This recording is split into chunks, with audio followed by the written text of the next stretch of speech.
that. When you get pictures, dialogue with Dozie in your ear hole. Hey, or actually on your airways. My partner in crime, KV, is on assignment tonight. However, I will have a good friend, my cousin, Judge Hubert Grimes, is riding shotgun with me tonight. He'll be on shortly. But let me give a disclaimer to tonight's show. Tonight's show is intended to be an objective journalistic look at the first 100 years, the first 100 days. Lord, couldn't be 100 years, couldn't take it. First 100 days of the Trump administration.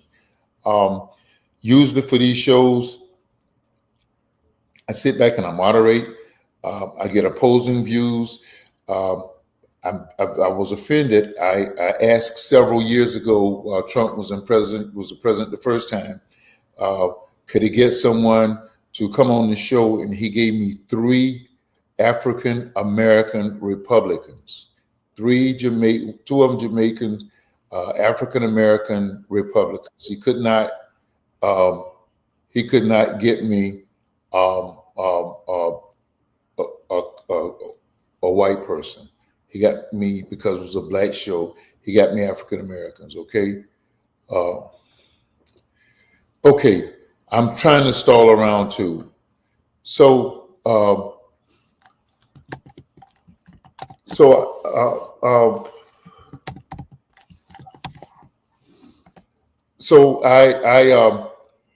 I've worked with this group. One lady has been very, very good. She has worked with me quite well. She's worked with me quite well in the past, and this time she would not even answer the phone, and I thought it was unusual because usually if she doesn't answer the phone, she will at least call you back later, or if you left a message or she saw your call, she just did not. She didn't do any of that. So it was disheartening. And one of the other guys, who was the original guy, he just simply did not give any kind of response. He hasn't in a while. So hello, Curtis. How are you, brother? So tonight's show will not have anyone from that. I finally got one of the latter guys that they got on the show who did an excellent job defending that point.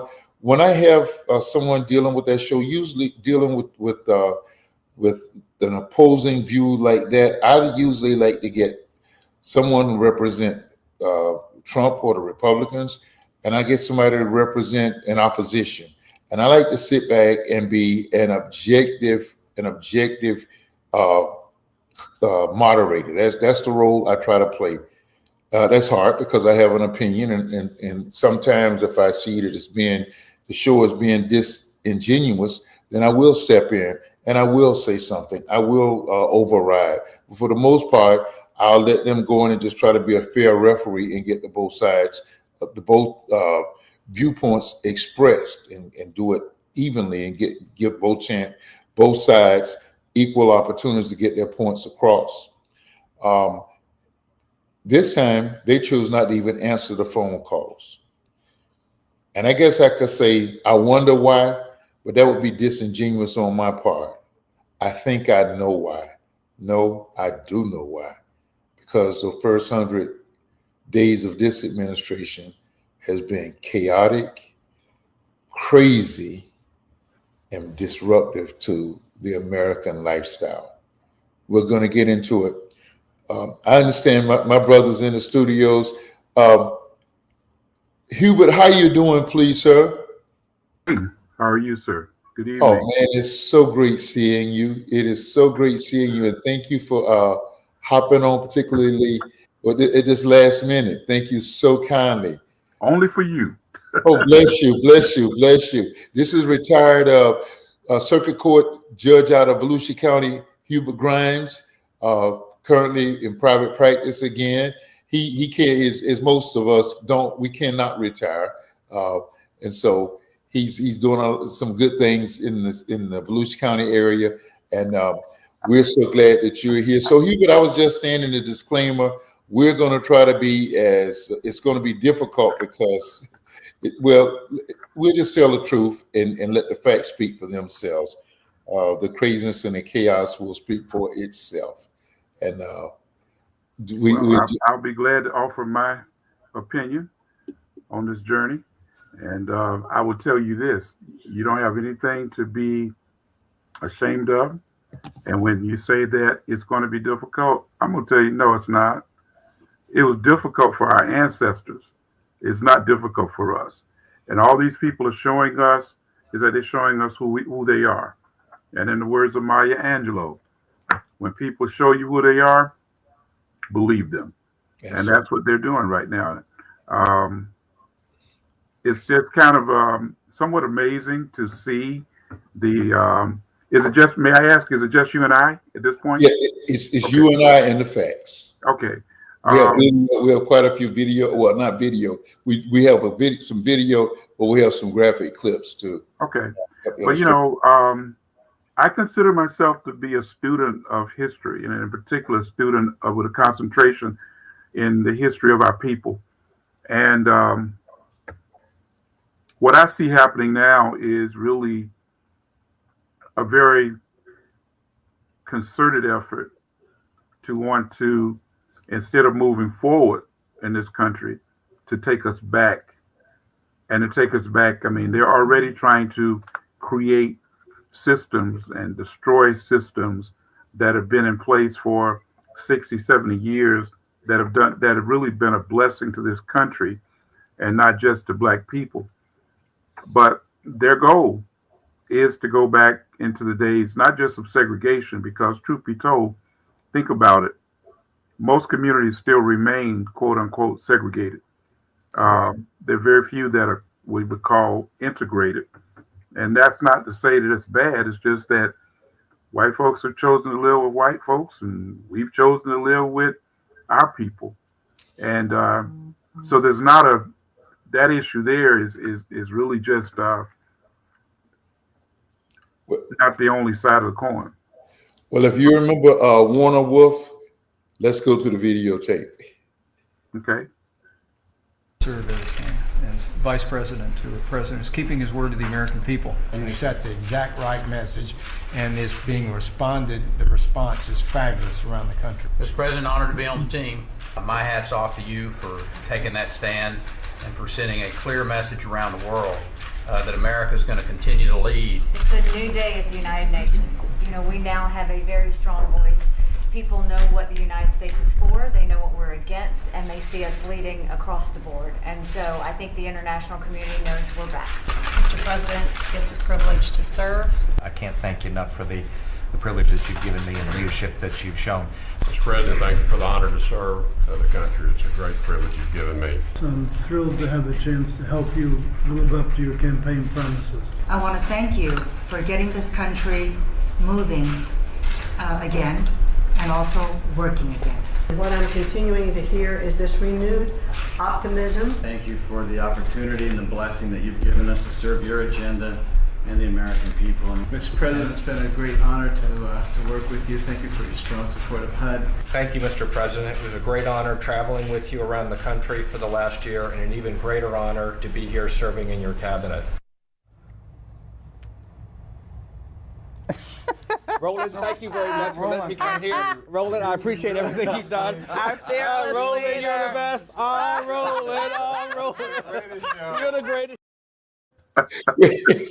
we were originally going to edit the Roland part out. No. It had to be. No, it speaks volumes, and he didn't have to say a word. It just speaks volumes.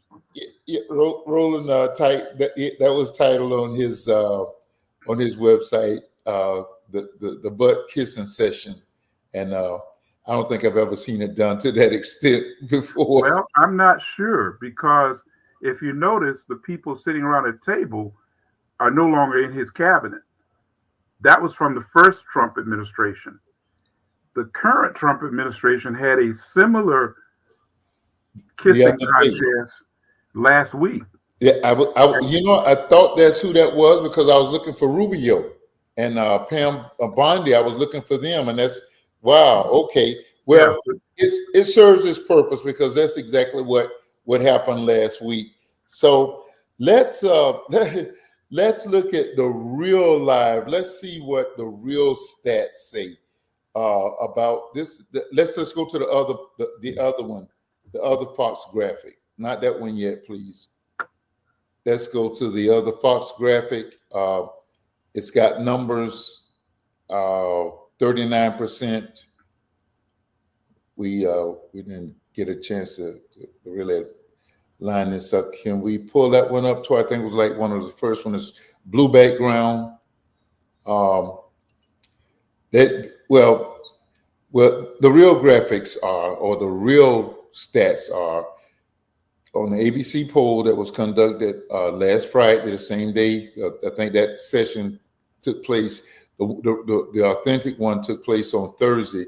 These polls were released on Friday, and they showed that Trump was upside down 39% with the 39% approval rating, which was the lowest for any president at this period in their presidency since way back Herbert Hoover, well, since modern Poland has never recorded one that low. Mm-hmm. That's an ABC poll. Now, right. the poll that we were about to look at, and we're going to bring it up in just a second, but I just want you to comment on the American people's viewpoint of this. We're going to get into the specifics because it does a breakdown on the issues, but just the actual approval rating. What do you think about that, Hubert? I'm kind of like Roland.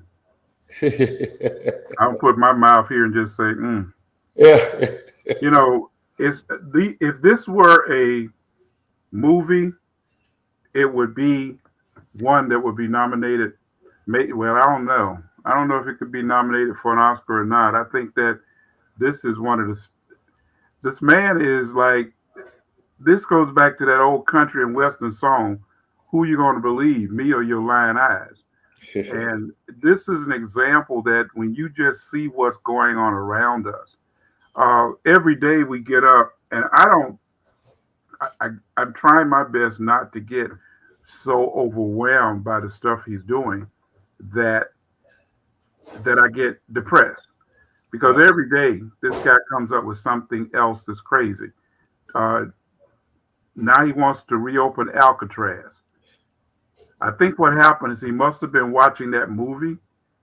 Was it Escape from Alcatraz? He must have been watching that movie, and he said, "Oh, that's a great idea. We should reopen Alcatraz." And they say that the expense of doing so would be phenomenal. And yet he said, "Oh, we're going to put the worst of the worst criminals out there in Alcatraz." San Francisco and California said that would impact their tourism significantly, because currently it generates a significant amount of tourists. You know, it's been closed since I think like the early 60s or maybe late 50s. Yeah, but I think they reopened it for a minute and closed it back around the 80s, the early 80s or so. I didn't get a chance to research that when I saw that today. Yeah, I actually was on a Zoom call, and the executive director said, "Well, if he's going to put the worst of the worst, is he prepared to put these white male active shooters, because they would be the worst of the worst, shooting innocent school kids? Is he prepared to do that?" Would he also create a suite for himself? Yeah, that was the next thing she said. Yeah, a 34-time convicted felon. You know, there are so many things that this man and his administration are doing. And I saw a clip of his interview with the NBC commentator. What's the young sister's name? Trying to think of her name. Christian Welker. Christian Welker. That's her. Yes. And the things that she was pressing him on, he didn't know what to say. He lied about. She asked him. He said, "Well, are you prepared to support the Constitution?" And his response came back, said, "I don't know." Unbelievable. Could you imagine if Barack Obama had uttered that? Can you imagine if you or I, in our previous careers, we both took oaths to uphold the Constitution and government of the state of Florida and the United States. And yet I believe we're still held accountable to that same oath.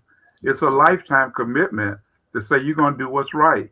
But this guy, I'm surprised the Bible didn't burn up when he put his right hand on it. I never heard that term before. That's so accurate. Let's go to the Fox News poll that assesses his overall job performance on a multiplicity of issues. And Judge, I really want it to be, and I know it's going to be a little close for our viewers, I want it to be fair. And when you look at the numbers, you'll see that the disparity is larger in all other polls. However, in this case, I wanted to use a Fox poll so no one could say, thinking I would have some of his supporters on, to show even their polls show the disparity. You may not concede that, but the top rate is his overall job performance. The Fox poll shows him at a 44% approval rating and a 55% disapproval rating. What would you say about that coming from the Fox poll? I would say that he's not reading his Fox polls. He's claiming that he's the greatest president in the history of the country. He's claiming that the worst president was Joe Biden. He even said if you drop down to the one that talks about the economy, he's only got a 38% approval rating on the economy. And he says that the economy now that is, he said, well, the part of this economy is Joe Biden's economy. Yes. The worst part of it is Joe Biden's economy. And the best part of it is his economy. I wonder how that happens. How does that just happen? How does that just happen? He will not take responsibility for anything that will be detrimental to himself or paints him in a negative light. Now, when I look at this poll and I see, I guess the inflation is the number one category of disapproval, 59%. But right behind it, the tariffs. And he keeps trying to sell people on this idea that tariffs are going to be great and it's going to bring a lot of money into America, into the Treasury. What, Economics 101 tells us that the end user is the one who pays the tariff. Right. The end user, which means American consumers. Yes. He's trying to force companies to build plants here in America. It's going to jack the prices up because first of all, we have minimum wages here in this country. That minimum wage is not being paid to those businesses, to those employees overseas. So, for example, they say that if this tariff remains on the things like the iPhone, pardon me, you're going to be paying something like for a phone that maybe you were paying $900 to $1,000 or more. I don't have an Apple, but I know that it costs a base price is around about $1,000. Well, now with this tariff, if it's left in place, you're talking about something like about $1,700. That's a huge increase. We have a whole section. In fact, it's the next segment. Let's put the economy on the side and let's just look at it's kind of got its own category for our discussion tonight. Let's look at some of the other aspects of the poll. Border security, he gets 40% disapproval rating and a 55% approval rating. On the interview that you referred to on Meet the Press, he said, isn't it great now that the border is cleared up? But you know what the truth of the matter was, Hubert? It was pretty much the last year of Biden's administration. Right. He would never say that, but. Oh, no. He's never going to give Biden credit for anything. And then I understand that he continues to refuse to have Barack Obama's portrait hanging in the White House. Yeah. No other president has done a fellow president in that fashion. And in fact, I was wondering at the services for Jimmy Carter, I too wondered, I know Barack is a gentleman, But I'm not so sure that I could sit by that dude, and have any kind of laughter or communication. Forgive me. It just shows class personified is going to always rise to the top. Yeah. Guns, the whole Republican Dodge City, Wild Wild West mentality on guns. Keep in mind, this is a Fox poll. We want to use one that would be most friendly to him. He's upside down 44% to 41%, even on that. Right. Right. And when would they stop selling their souls to the gun lobby as we say goodbye to innocent school kids? No, they won't. I'm just amazed that the gun lobby has that much control. Ergo, it's got that much money. Crazy. Foreign policy, where Republicans normally, that's their stronghold. Nixon, Reagan, he's upside down, 54% to 40%, 40% approval rating.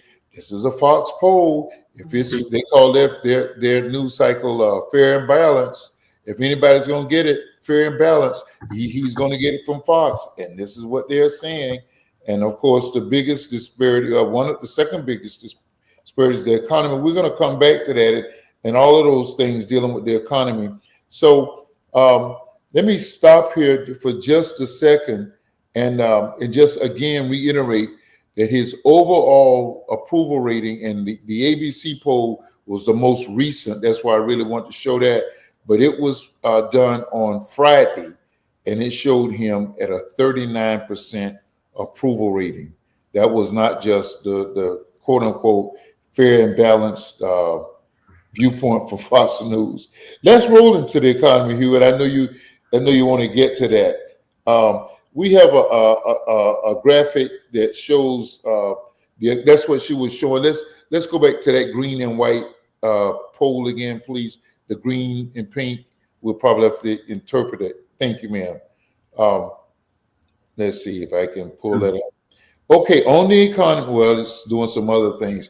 The economy since Trump took office, 53% say it's worse, 21% says better, 25% says it's the same. This, again, is a Fox poll. What do you say about that, Hubert? Now we can talk about the terrorists. There are a lot of people that have their heads in the sand, but I would ask the people, particularly those who lost their jobs, and these are not just federal workers that have lost their jobs. Many of them that did vote for this man did not anticipate that they themselves were going to lose their jobs. But now they're being cast into a very difficult posture with being able to make ends meet. I would also say that the spinoff of those people losing their jobs with the government is now taking effect with contractors, government contractors, because they're now having to lay off people who previously were working under those contracts because they canceled those. The ripple effect of that is to be found that these are people now who are going to find themselves in situations where they're probably going to lose their homes. They're probably going to lose, we already see that the prices, pardon me, for things going up. And so all of this is all because of his decisions. And there's no question in my mind that this economy that he claims is the Biden economy. Well, Biden was only in office 20 days in the month of January. Since that time, Trump has been in office. Trump has been the one signing executive orders, implementing policies, and they have given him great deference with these policies. And consequently, the economy is tanking, and it gets worse. Now, of course, we know the stock market went up, but it went significantly down. And we see that here we are, that this thing is still getting worse and worse. And I just wonder what it's going to be like by summertime. It's a tie, integral tie between the prices for things you want or need. That's directly tied with the economy. So you look at those things and you see, wow, Do you things see are bad. you see what the poll rating is? And again, let me emphasize, this is a Fox poll. Right. 62% of people say the prices for things you want or need are going to be 60%, 60% going up. 11% say they're going down. 27% say they're the same. And The only place where those prices are going down at are for those farmers who are out there that who can't sell their crops. That's And right. maybe they're going down because they're having to throw stuff away. But there's otherwise, those of us, I just came from the store before I got home. And just that alone tells me, looking at those prices, I know I'm spending more money for what we had to pick up than what we had to do before. Crazy. And it's going to probably continue. I can give you an example. Our eldest daughter, Tammy, is up in North Georgia. And right after he was sworn in, she was telling me about how they go to the farmer's market. And typically a crate of eggs would be about 30 eggs. And it used to be like $10 for this crate of eggs. And within a 1 week time, it went from $10 to 15 for the same thing. And many of the people that had been out there providing these eggs, many of which were, locally grown farmers, they vanished. They vanished. And so that was back in probably the 1st of February. So here we are now in May, and Lord, guess we'll be saying, Lord have mercy. Yeah. Crazy. Listen, the Fox poll also says that there's a 72%, as you said earlier, a 72% chance that it's most likely that we'll be entering a recession, 28% unlikely. When those tariffs really kick in.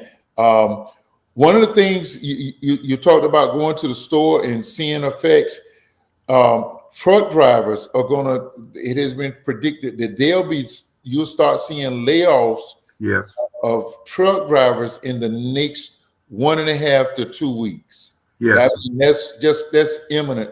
That's right on us. And in 3 weeks, we'll start seeing shelves go bare in stores. And once they go bare, they won't get up overnight like during the pandemic. We saw them kind of quickly rebound. That's not going to happen because there's a 3 week shipping thing. If Trump came to a sense on the tariffs tomorrow and they end it, it's a 3 week transportation for those goods to be to sail across the sea. Yes. And so it just waits to be seen. What's your feeling, Hubert, on you started talking about the tariffs? Isn't it?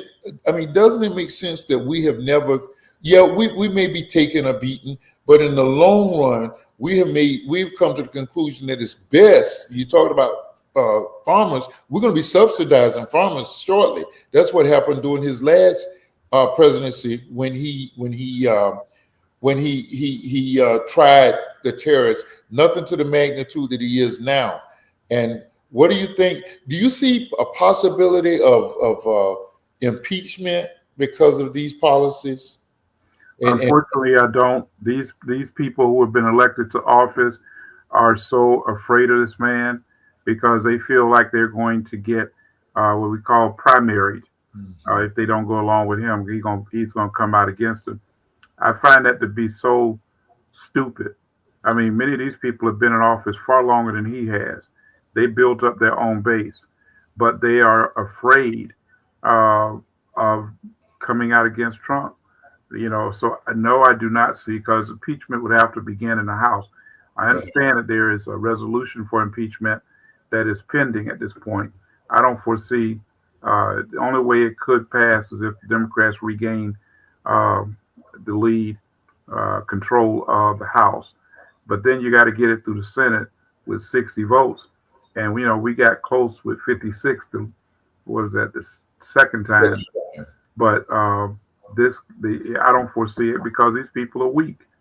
They're not strong, and they're not concerned about their real constituents. They're concerned about maintaining their positions of power. I mean, and so speaking of power, I mean, could you see a scenario by where, and we got to hustle a break, but could you see a scenario by where they coalesce together and say, listen, this is not working. These polls are showing us way upside down. We're about to take a bloodbath in the House. The Senate, where we got a decent advantage, is going to be in play because of the craziness that we've already encountered. So do you see the possibility that that some of them will get together and say, let's take our chances with getting him removed from office? I don't foresee it, and I believe because the people that are there now, they've got weak leadership, and they're going to do whatever he tells them to do. Mike Johnson in the House is someone who is, basically he's just almost like a boy toy for Trump. And they block certain things from even coming to the floor if it's something that he's not going to approve of. It's just like that clip you showed earlier about the cabinet and how these people are so in love with this man, irregardless of the fact that it's like the ship is sinking, the American ship is sinking. He has alienated. I was going to use another word, PO. But he's alienated our neighbors and our allies. They're not going to come to our defense. They're not going to throw us a life raft. They are now connecting with one another, entering into trade deals to be able to provide for one another what we were as a central part of the global economy providing. And that was what we were. We were the glue holding the global economy together. And what he's talking about, in everything Trump is talking about, he's talking about past tense. This country, this world is a global economy. Right. And yes, the U.S., our goods and trading partners were, it wasn't building up big companies. Do you know how long it takes to build a warehouse, to build a manufacturing plant? And these companies have made this decision years ago, 30 years ago, when they started trading with other places where they could get the goods done cheaper. And it has worked well for the American economy. It's worked well for employment. It's worked well for consumer goods. It's worked well for people having a decent standard of living. And now with what he's doing, everything he's doing is all retro. He's talking about, he's the greatest president since Andrew Jackson. He's the greatest president in the 20th century, and all of these things where he's looking at himself, literally looking in the mirror, and not in the mirror in front of him here. He's looking in the rearview mirror, and every policy he makes, the attacks on diversity, equity, and inclusion. Now he's attacking the education, including Harvard. Let me. We have a segment on that. I sent a graphic. I mean, a script. We're going to get to that on the other half of this break. Let's go to break and we'll get right over to that. I want to talk about something. Okay, very well. Okay.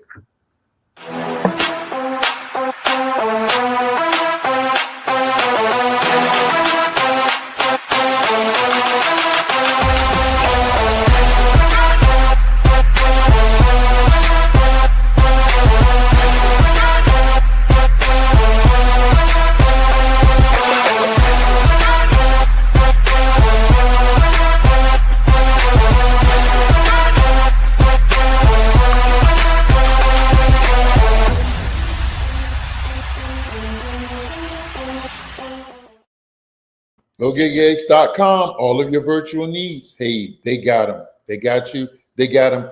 Give them a hit. GoGigEx.com. Contact them. Let the Toyas and the Marquez, let them get together and make you look good. Your virtual needs, your web building, all of those things, they got them. Contact them. They'll hook you up.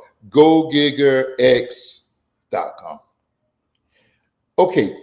This is the month of May is there's a lot of stuff that I really want to do would have done. Your boy Paul Pierce said something really ridiculous about the institution of marriage. He was begging me to do a dang dog on him. Might not be able to hold off from restraint next week, but for tonight, I want to talk about Mental Health Awareness Month.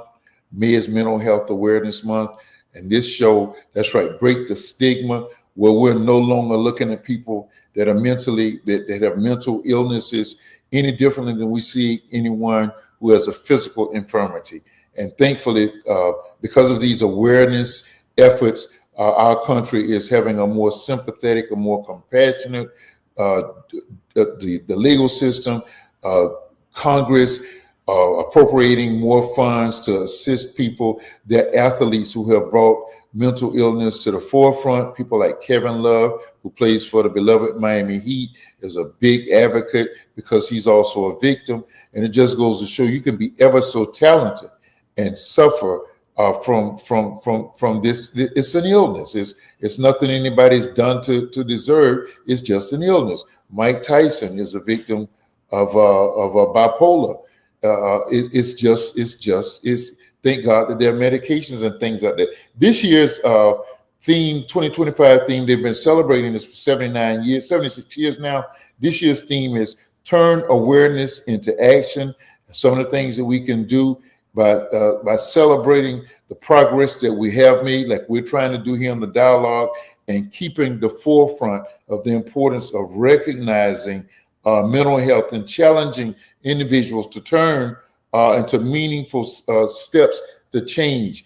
People who may be suffering, maybe because of our efforts and our input and compassion, it may get them to go and get medication or treatment, whatever it is, to help them to make it just like you would if you're somebody like me who suffers with horrific knee aches and those kinds of things. So the dialogue this month celebrates mental health awareness month. Our prayers go out to everybody. Matt, you were saying that Alan Dershowitz says it's possible but not improbable for Alcatraz to be converted. I'm thinking that's what you're saying on that. We really pushing up against the clock, but I wanted to ask you. You alluded to it earlier, and in all fairness, we really thank you for coming on at this 11th hour. And I know you haven't had a chance to delve through some of the things for the night show. So we're going to work through it. We're going to be all right. You talked about the government firings and, well, let's just go to that right now. Toy, could we get the over in block E, the graphic, the 16 lawful, the lawsuit, the 16 lawsuits. Now you can't see them well, but I have a graphic that deals with them a little, and I'm just gonna have to. I didn't send them over, but I'm just gonna deal with them. What did I say? I'm gonna have to deal with them verbally, and let's talk about some of these lawsuits and what's going on. Okay, some of the craziness that has happened. Senior Justice Department to remove senior career officials from key positions. His administration quickly removed top immigration court officials. White House sideline staffers delete from the National Security Council. Career officials at the Justice Department, career officials, not political people, career officials were reassigned to differing positions. NBC News, Trump fires 18 inspector generals. Those are the ones who provide oversight. Several top FBI people were told immediately to resign or be fired, which is part of his legal purge. That's also from NBC News. The Trump officials fired people from the January 6th prosecutors, all because they served as prosecutors. FDA firings decimated teams who were reviewing AI and food safety. Can you imagine that? The Pentagon purge caused the military to be upside down, which is uncharted territory. And we know that's extremely dangerous because now we've got I don't want to use a negative, a non-professional. I won't, but we've got a real risque person running the Department of Defense. Okay, and so that takes us to all of these, and many others were a result of the Doge findings. We put a person in place. Thankfully, his term ended. We don't know what data he has, even though federal judges have blocked his ability to get. We don't know what he got before that. Immigrant himself, he had to go back and take care of his company when he realized the millions that he was losing. But let me just go through a few more things. So thankfully the courts and Judge, you're going to have to really walk us through this, because we're coming to a constitutional crisis on some of these issues. But the Trump stopped the grant freeze. The Supreme Court stepped in and stopped the Doge excess to federal workers' data, the dismantling of Voice of America, the dismantling of U.S. aid. They stepped in and stopped the dismantling of DEI.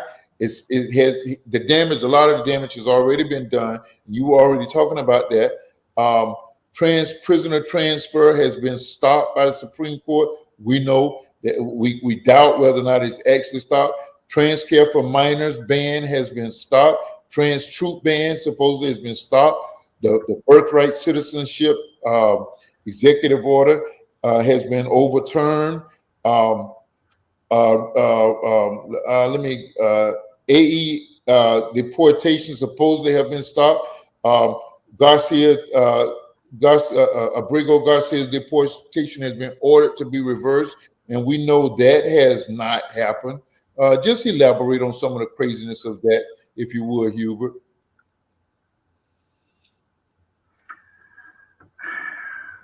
If it wasn't true, I know. It would seem like a nightmare movie. And I don't think this man has any stopping. He's going to continue to dismantle. Now, let's go back for a minute. A lot of these things have been talked about in history. While we may be in a period of time that is, highly technological, but I want to encourage you to read a book entitled Caste by Isabel Wilkerson, where when she talks about Hitler, talks about how Hitler came to power. He came to power as he was elected, and yet within roughly 6 months to a year after his election, similar kinds of things he did to try to take over the government and had everyone beholding to him. He became the De Fuhrer, which was indeed the controller. And this is what this current president is seeking to do. I read that from his former wife that he kept, the only book that he read consistently on his nightstand was a book by Hitler, Mein Kampf, which means that he's been plotting these ideas for a long time.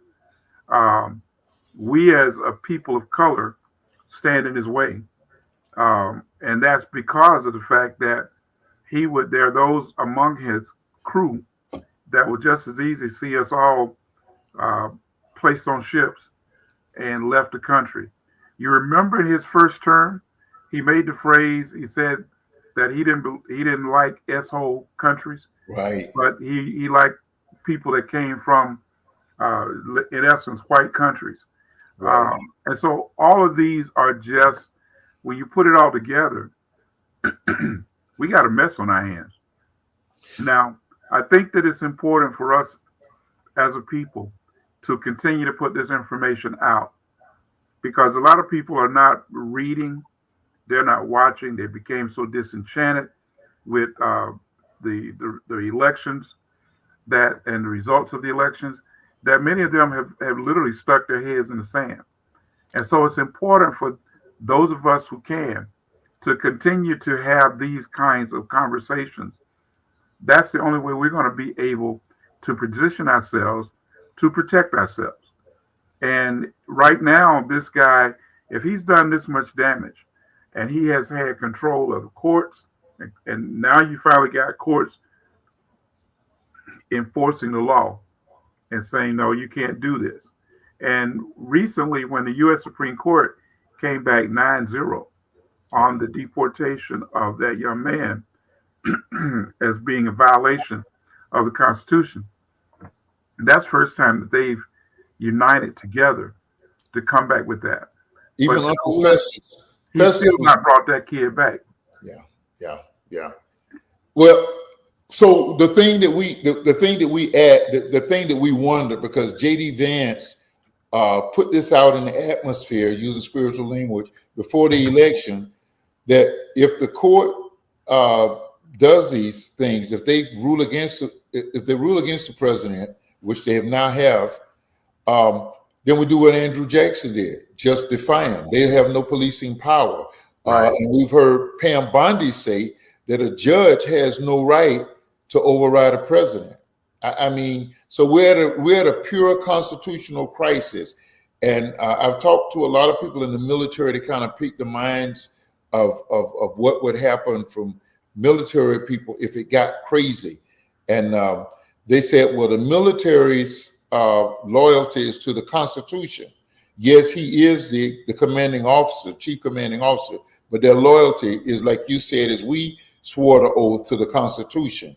And that would be where if it ever came to that, that's what we got to do. Because he has nobody, like he had General Kelly and all in the White House the first time, he has nobody with guardrails now. He made sure that he wouldn't do this the second time around. You know, there's a law called the Posse Comitatus Act.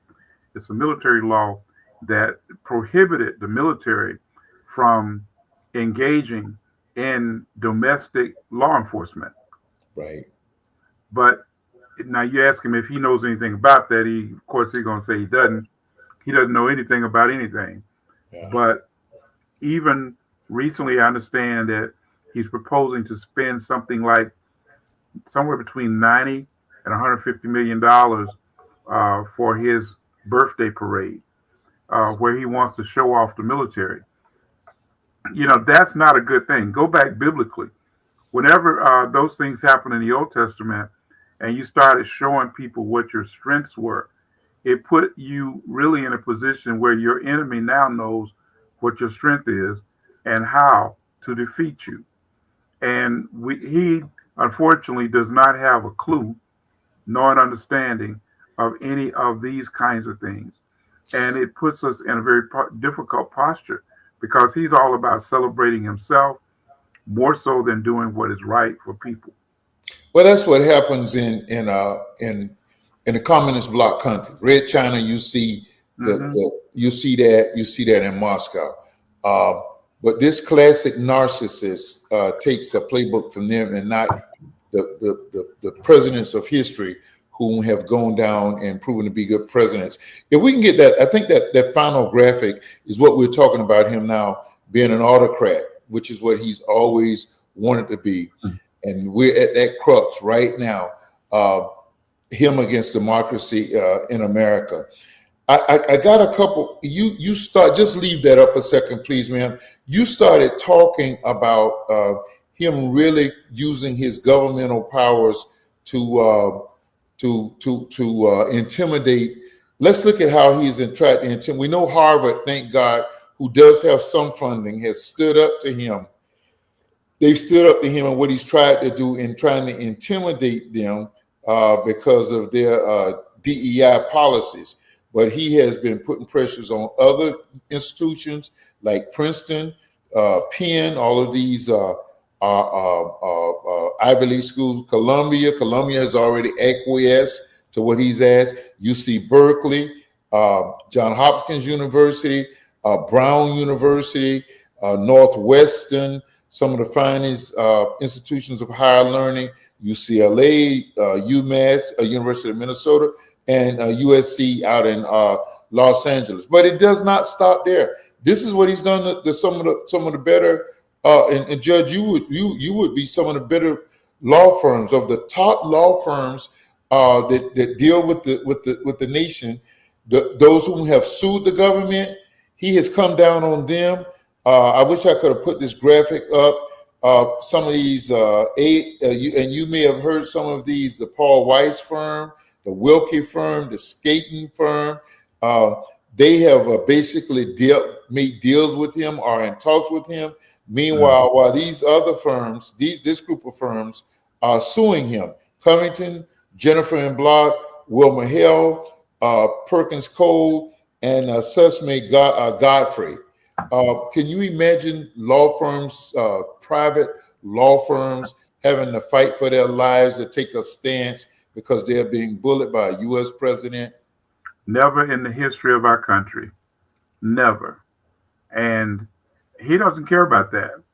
I keep hoping that somehow we'll wake up from this nightmare. But this guy who's driving the car right now, he won't stop. He won't stop. Now, I think, let me go back though and offer some hope. Because in the midst of all this that we're talking about, a lot of people will become depressed and they'll say, oh, there's no hope. There is hope. I think it was the examination of what you mentioned about Harvard and how they're using their resources to fight this guy because he's trying to destroy education. Who in what country eliminates the Department of Education?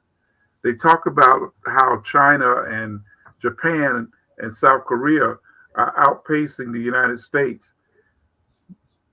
So why would we want to stop what we have developed?